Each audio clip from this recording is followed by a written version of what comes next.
Assalamualaikum warahmatullahi wabarakatuh. Hello everyone, I'm Arthur Ali Al-Ghani from Junior High School of Imam An-Nawawi, Pekanbaru. We'll tell you a wonderful story entitled The Emperor's New Clothes. Once upon a time, there was an emperor who was so obsessed with clothes and fashion that he spent all his gold in dress. He didn't trouble himself in the least about his people nor soldiers, nor did he care to go either to the theater or the council, except for the opportunities offered to him for displaying his new clothes. Time passed merrily in the large town which was his capital. One day, two mischievous rogues, calling themselves weavers, they claimed proudly that they knew how to weave items of the most beautiful colors and elaborate patterns. The clothes manufactured from which should have the wonderful property of remaining invisible to everyone, or who was extraordinarily simple in character. This must indeed be splendid clothes, thought the emperor. Had I such a suit, I might at once find out what men's imariums are unfit for their office, and able to distinguish the wise from the foolish. These items must be woven for me immediately.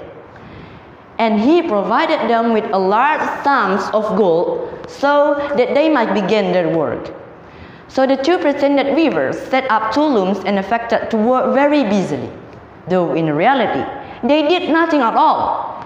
They asked for the most delicate silk and the purest gold thread, put both into their own knapsacks, and continued their pretended work.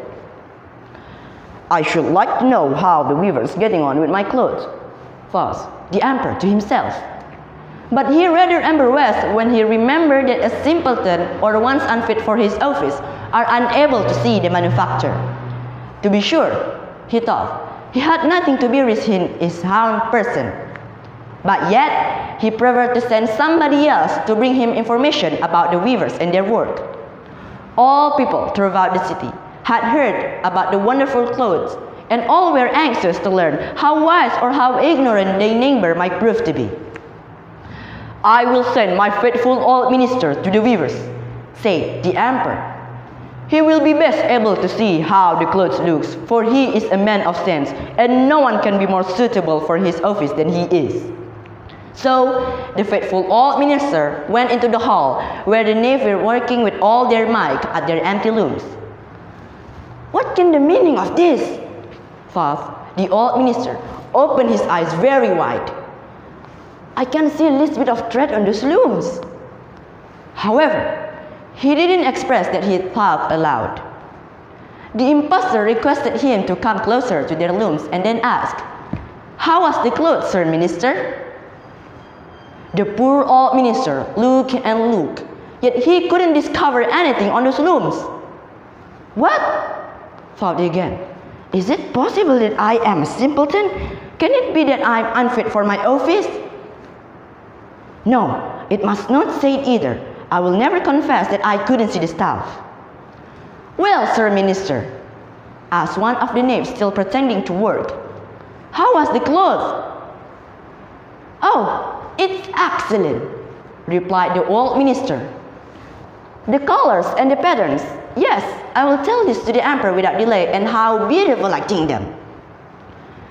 We shall be much obliged to you, said the impostors. And then they named the different colors and described the patterns of the pretended stuff.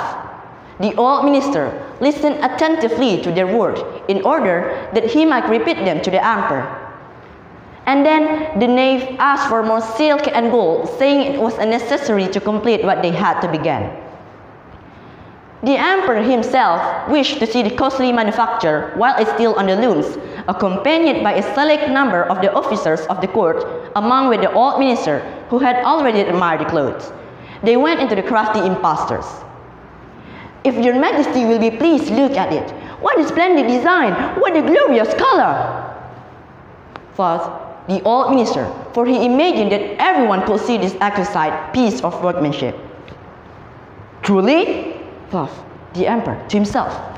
I can see nothing. This is preposterous. I am not simpleton. He thought angrily. "Oh, the clothes is charming," he said aloud this time. "How beautiful!" the other officers yelled as his emperor was in his pretended admiration. The next day was the ceremony procession.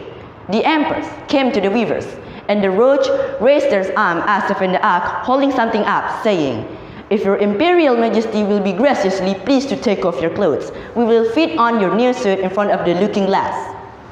So, the emperor was undressed, and the roach pretended to array him his new suit in front of the looking glass. "Magnificent, charming, excellent!" resounded on all sides.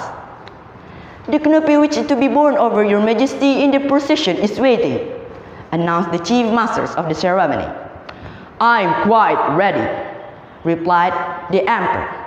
So now the emperor walked under his high canopy through the streets. Everyone standing by cried out, "Oh, how beautiful our emperor's new clothes!"